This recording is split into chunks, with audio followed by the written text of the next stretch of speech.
हमारे लिए आभूषणों का मतलब है आभूषण सदा के लिए। मुरझाए चेहरे भी खिल जाते हैं जब आप खजनी वाले गौरी शंकर प्रसाद सर्राफ एंड संतोष कुमार ज्वेलर्स के यहाँ आते हैं, जो हैं सोने एवं चांदी के होलसेल एवं फुटकर विक्रेता, गोपी गली, घंटाघर, गोरखपुर। कॉन्टैक्ट 9956562120।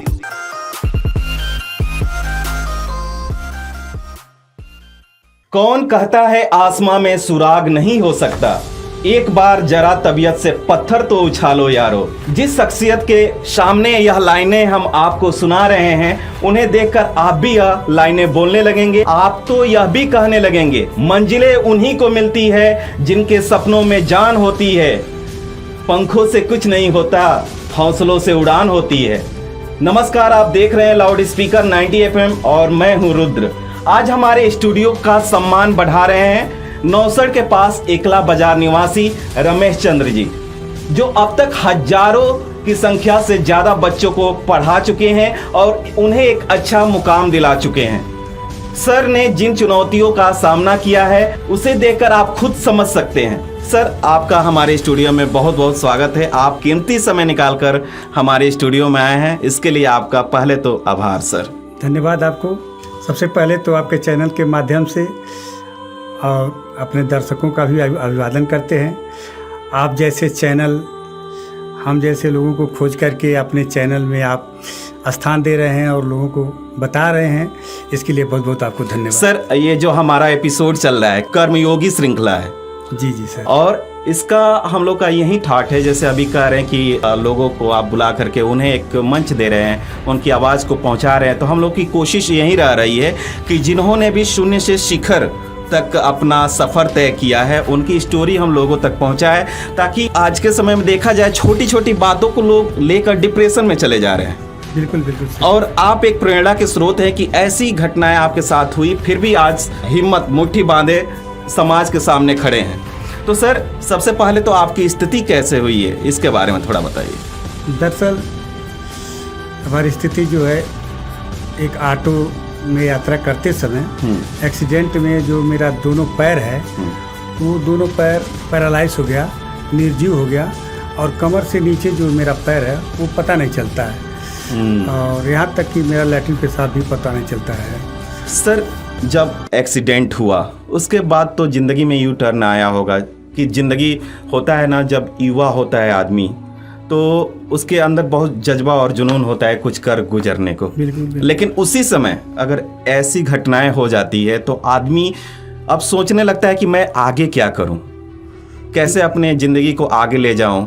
इवन कई तरह के मन में ख्याल आते हैं। तो आपके सामने क्या क्या ख्याल आए? दरअसल जब मैं पढ़ रहा था तो मेरे भी काफ़ी सपने थे, और मैं चाहता था कि फोर्स में अपनी नौकरी करूं और अपने देश सेवा के लिए अपना जो है, मेरे अंदर एक लालसा थी।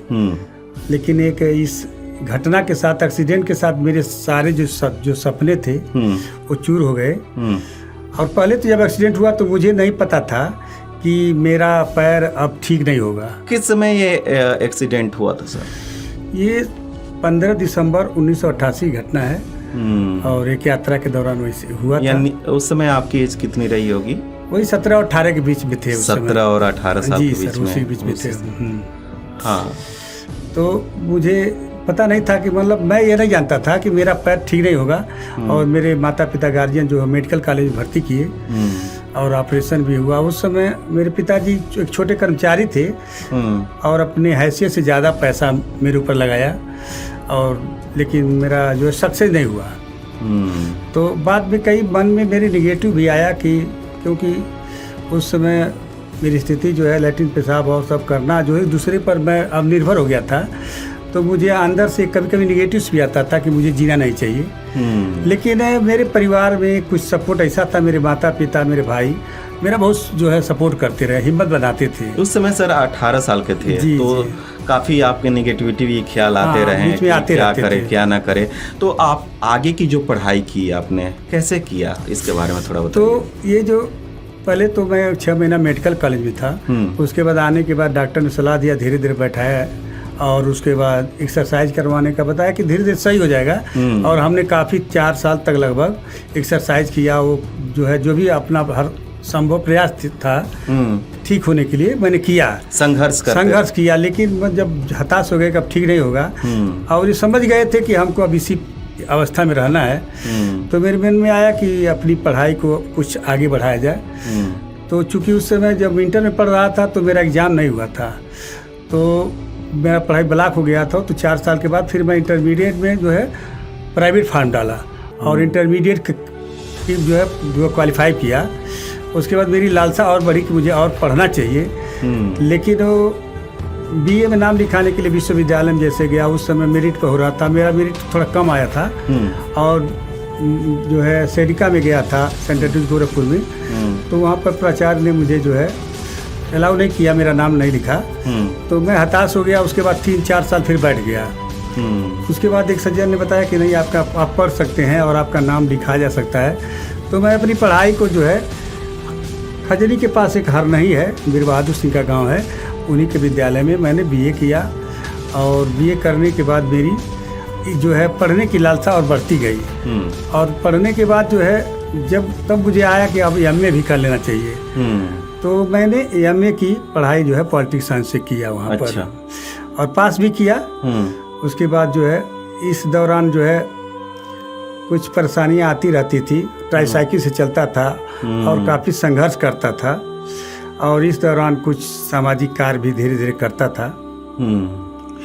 लेकिन ये मेरे मन में एक विचार आता था कि अपने अगल बगल बच्चों को देख करके एक पढ़ाने का विचार कि जो बच्चे घूमते हैं तो क्यों ना खाली जो दिमाग है उन बच्चों पर लगाया जाए। सर, उस समय जिस समय आपका एक्सीडेंट हुआ, आपकी उम्र 18 वर्ष थी जी, और आरक्षण काफ़ी मिलते हैं विकलांग लोगों के लिए। तो आपने कभी ऐसा नहीं आया कि मैं आरक्षण ले करके, पढ़ने में भी आप सही थे, तो हम गवर्नमेंट जॉब पाल सकते हैं, सरकारी नौकरी मिल जाएगी आसानी से, तो इस तरफ आप क्यों नहीं रुख मोड़े अपना? बिल्कुल आप सही कर रहे हैं। और आरक्षण काफ़ी मामला तो नहीं था, 2% आरक्षण है विकलांगों का। और मेरी कुछ जो है फिजिकली जो है स्थिति जो है कंफर्टेबल नहीं था। मैं उस समय बीए कर लिया था और बीएड भी परीक्षा दे दिया था और बीएड पास भी कर लिया था। लेकिन मुझे एक मन में रहता था कि जो मेरा लैट्रिन पेशाब है वो कंट्रोल नहीं है, अनकंट्रोल था। और मुझे जब इस अवस्था में मुझे तुरंत संसाधन चाहिए। सर, आप निःशुल्क पढ़ाते हैं बच्चों को, तो ये आपके अंदर विचार कैसे आया? क्योंकि स्वार्थ के पीछे भागने वाली आज की दुनिया, ऐसा काम करना लोग बहुत कम पसंद करते हैं, तो आप एक काम क्यों कर रहे हैं? दरअसल ये काम करने का मेरा एक मेन मोटो था, उद्देश्य जो मेरा था कि मैं गरीब बच्चों को पढ़ाना चाहता था। और गरीब बच्चे ऐसे जो जिनकी माली हालत बहुत ठीक नहीं होती है, वो बहुत ही, उनके पिताजी जैसे ठेला चलाते हैं, पंचर चलाते हैं, मजदूर हैं, और उनके बच्चे देखते थे ज़्यादातर घूमते रहते थे, और उनके गार्जियन भी काफ़ी जो ध्यान नहीं देते थे। तो मुझे लगा कि ये कल के भविष्य हैं और इनको अगर हम कुछ अच्छी रास्ता दिखा दें, पढ़ा दें, तो ये कुछ बन सकते हैं। तो मैंने पहले अपने अगल बगल के 2-4-10 बच्चों को बुला करके पढ़ाना शुरू किया। लेकिन जब ये पढ़ाना शुरू किया तो ये सिलसिला मेरा जो है बढ़ता गया। जब जो परिवेश है, जो मैं इस परिवेश में जो आज मैं पल रहा हूँ, ये भी एक मायने रख रहा है कि जो सरकार जो है एक तरह से, जैसे आज की मैं मामला बता दूं कि आज सरकार ये पढ़ेगा इंडिया तो बढ़ेगा इंडिया, लेकिन सरकार वहीं पर शिक्षा को दोहराकरण कर दिया है। एक तरफ अच्छे प्राइवेट विद्यालय हैं और एक तरफ प्राथमिक विद्यालय है। और प्राथमिक विद्यालय में शिक्षा का हाल आप सभी लोग जानते हैं, कोई छिपा नहीं है। वहाँ पर अध्यापक एक अध्यापक जो है 100 बच्चों को अकेले पढ़ा रहा है। और तो जहाँ पर अध्यापक चाहिए वहाँ पर सरकार दे नहीं पा रही है, और प्राइवेट विद्यालय को बढ़ा रही है, और जिसके पास पैसा होगा वही नहीं जाएगा पढ़ने। सही बात। इवन आप चले जाइए जो प्राइवेट स्कूल में मंथली फीस सर 1500-1000 रुपये, इससे अधिक ही है। बिल्कुल सही कहा। तो जो मिडिल क्लास फैमिली वाले लोग हैं वो सोच भी नहीं पाते हैं कि हम अपने बच्चों का अच्छा एजुकेशन कैसे दें। तो आप समझ सकते हैं कि अगर अगर आपके पास जो भी पैसा है, आप गार्जियन हैं, तो आप गार्जियन जो गार्जियन है, जो कमाता है, तो स्वाभाविक है वो अपना बच्चे को प्राथमिक विद्यालय नहीं डालेगा, वो अच्छे विद्यालय में डालना चाहता है। तो प्राथमिक विद्यालय में वही बच्चा होता है जो गरीब होता है, और गरीब जो प्राथमिक विद्यालय, वहाँ की स्थिति सभी लोग जानते हैं, वहाँ की पढ़ाई की हालत सभी लोग जानते हैं इस बात को।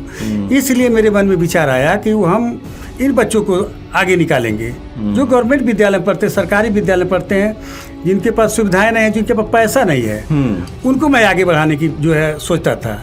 सर, तो आपको पढ़ाते हुए 20-25 साल हो गए लगभग, तो अभी तक आपके द्वारा कितने बच्चे शिक्षित हुए इस समय में?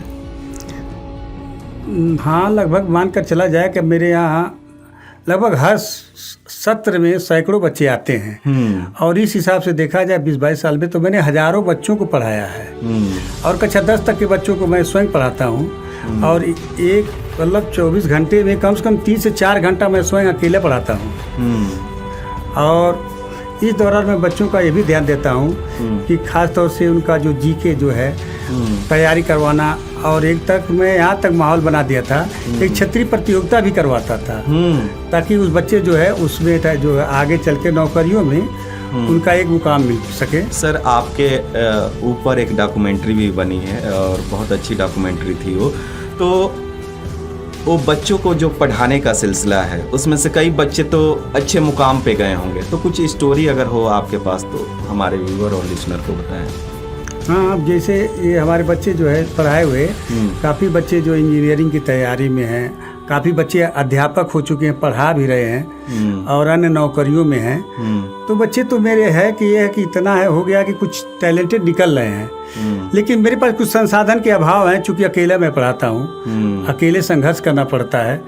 लेकिन आगे मैं अपनी योजना बना रहा हूँ कि इसको एकेडमिक तरह से पढ़ाया जाए और बच्चों को तार्किक बनाया जाए। बच्चों को हम किताबी ज्ञान देना नहीं चाहते हैं, हम चाहते हैं बच्चे तार्किक हो, ताकि किसी बात को आंख बंद करके उसको न मान लें। विज्ञान कहता है आओ करके सीखें। तो जब बच्चे हम वैज्ञानिक ढंग से पढ़ेंगे और सीखेंगे, तो वो अच्छी तरह से जो है, जो आज का जो किताबी बोझ है उससे दूर हटेंगे, और उनको अच्छी जानकारी भी मिलेगी। सर, अभी आपका क्या विजन और मिशन है? सरकार जो है, आपसे कहा जाए कि सरकार जो आज एक नई शिक्षा नीति ला रही है, इस समय भी नई शिक्षा नीति ला दी है, और नई शिक्षा नीति में जो सरकार पढ़ा रही है, इसमें आपको पता होगा या नहीं होगा, इससे 40% जो सिलेबस है आपका वो ऑनलाइन पढ़ाई होगी। और जो गरीब बच्चा है, जो जिसके घर में बिजली नहीं है, मोबाइल नहीं है, तो वो ऑनलाइन कैसी पढ़ाई करेगा? तो सरकार तो एक तरफ से पढ़ेगा इंडिया बढ़ेगा इंडिया कर रही है, लेकिन ऐसे में जो गरीब बच्चे हैं, जिसके पास बिजली नहीं है, खाने की सुविधा नहीं, वो कैसे पढ़ लेगा भाई? उसके पास मोबाइल नहीं है, तो लैपटॉप की बात ही दूर है। तो 40% सरकार जो बना रही है कि उसको हम ऑनलाइन मोड पर पढ़ाएंगे, तो सरकार हमारी तो चले गए जो गरीब बच्चे हैं। और जो बच्चे पढ़ रहे हैं, जो जिनके घर पैसा है, जिनके पास पैसा है, तो जब दोनों बच्चों को परीक्षा होगा, तो जो पैसा वाला है वो अच्छा वही प्राप्त करेगा नौकरी। तो ऐसे में हम एक योजना बना रहे हैं कि जो है बच्चों को एकेडमिक शिक्षा देने के विचार में हैं, और अपने ही बच्चों में से कुछ ऐसे बच्चे तैयार कर रहे हैं कि जो वो खुद पढ़ें और पढ़ावें। क्योंकि मेरी अब अवस्था के हिसाब से अकेले मैं कर नहीं सकता हूँ। तो मैं ये चाह रहा हूँ कि हमारे बच्चे खुद पढ़ें और पढ़ावें, और एक मॉडल के रूप में मैं एक संस्था बनाने के चक्कर में हूँ। अच्छा। लेकिन मेरे पास संसाधन या पैसे के अभाव है, मैं कर नहीं पा रहा हूँ। सर, तो आपके तरफ से सरकार से कुछ अनुदान प्राप्त करने के लिए प्रयास किए गए? नहीं, जैसे अब सरकार की तरफ से अनुदान का मैं 20 साल से पढ़ा रहा हूँ, और ये काफ़ी लोग मुझे अब सोच लीजिए कि मेरे काफ़ी दूर से लोग आते हैं, मेरा इंटरव्यू लेते हैं और पूछते हैं। और काफ़ी लोग एक सारे योगी जी के, मैं बगल में रहता हूँ, नौसड़ में रहता हूँ। तो अगर सरकार जरा सा भी इच्छुक होती, या उनके लोग अगर इच्छुक होते, तो अगर कहते कि हाँ, ये कोचिंग को बढ़ाने के लिए, मतलब सरकार का ही मैं मदद कर रहा हूँ, अपने देश का ही मदद कर रहा हूँ, देश के भविष्य को ही बढ़ाने का काम कर रहा हूँ। अगर सरकार मुझे इस तरह का कुछ सहयोग करती, तो मैं एक अच्छा मॉडल दे सकता हूँ। और जिस तरह एक प्राइवेट विद्यालय है, प्राइवेट विद्यालय में आप कम पैसे में अध्यापक लगा लेते हैं, तो ऐसे पैसे में जो सरकार आप 80,000 90,000 खर्च करके प्राथमिक विद्यालय में करती है ना, लेकिन उतना मैं कम से कम 5 ही लगा लेता और 5 अध्यापक ऐसा लगाता जो अच्छे पढ़ाते उसको। तो अगर सरकार मुझे अगर कुछ संसाधन देती, अगर सुविधा देती, तो मैं एक दिखा देता कि एक पढ़ाई कैसे होती है और कम पैसे में पढ़ाई क्या होती है। जो भी सरकार की योजनाएं होती हैं उसकी कुछ प्रक्रिया होती है, तो उसके लिए आप कुछ प्रयास किए हैं अब तक, ताकि जब तक अगले वालों को नहीं मालूम चलेगा आपके साथ क्या घटनाएं घटित हो रही है, तो वो कैसे आपका सहयोग करेगा? इसके लिए आपने कुछ प्रयास किया है? नहीं, अभी तक तो मैं ऐसा प्रयास नहीं किया, और न कोई जैसे एक संस्था भी होती है, NGO लोग बना करके भी करते हैं। लोगों के मन में एक भावना होती है कि मैं पैसा कहाँ से ले आऊँ, लेकिन मेरे अभी तक जो मैंने काम किया था निस्वार्थ भाव से और बिना पैसे की, मतलब मुझे पैसे की जरा सा भी लालच नहीं था। मैं निस्वार्थ भाव से काम करता था और मेरे अंदर ये विचार नहीं थी कि भाई मुझे कुछ सम्मान मिले या मुझे सरकार पैसा दे। लेकिन मुझे अब लगता है कि अगर सरकार अगर कुछ मेरे सहयोग करती है मेरा, तो एक मॉडल खड़ा करने की विचार है। अब सर, आप इतना संघर्ष कर रहे हैं, लड़ते रहते हैं, बच्चों को पढ़ाते रहते हैं, इतना फिजिकल चैलेंज होने के बावजूद भी कहाँ से आता है ये इतना प्रेरणा दिमाग में? आपके आदर्श कौन है? ये मेरे आदर्श अगर असल में देखा जाए तो मेरे आदर्श जो है अंबेडकर हैं, स्टीफन हॉकिंस हैं, और उन्हीं महापुरुषों में ज्योतिबा और सावित्रीबाई फूले भी आती हैं। हाँ।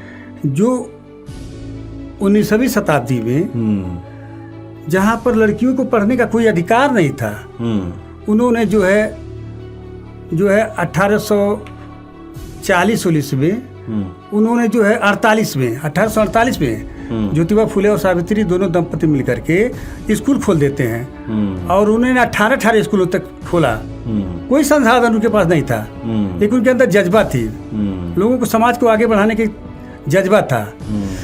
तो मेरे पास भी उन्हीं लोगों का देख करके एक जज्बा आता है कि उस दौरान, जिस दौरान कोई सुविधा नहीं थी और कोई नियम कायदा नहीं था, जिसको पढ़ने का अधिकार नहीं था, लोग जब सावित्रीबाई फूले पढ़ाने जाती थी उनको पर पत्थर फेंका जाता था, मलमूत्र फेंका जाता था, लेकिन वो पीछे नहीं हटी। तो इस तरह वो लोग मेरे आइडियल हैं, वो महापुरुष मेरे आइडियल हैं। उन लोगों से मैं प्रेरणा लेता हूँ कि मैं भी कुछ कर सकता हूँ, और उनके कारवां को आगे बढ़ाने का मेरा एक समझ लीजिए छोटा सा प्रयास है।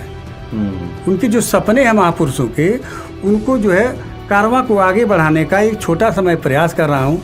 और यह मैं संकल्प लिया हूँ कि मेरी जिंदगी, मेरे इस शरीर में प्राण जब तक रहेंगे, बच्चों को पढ़ाता रहूँगा।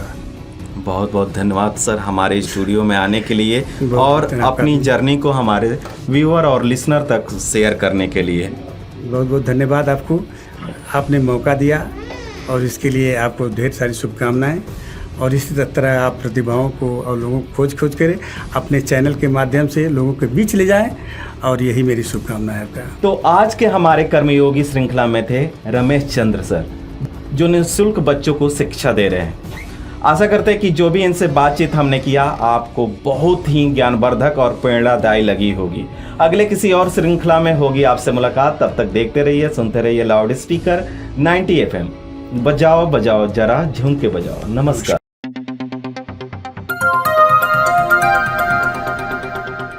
बजाओ जरा झूम के बजाओ, बजाओ बजाओ जरा झूम के बजाओ।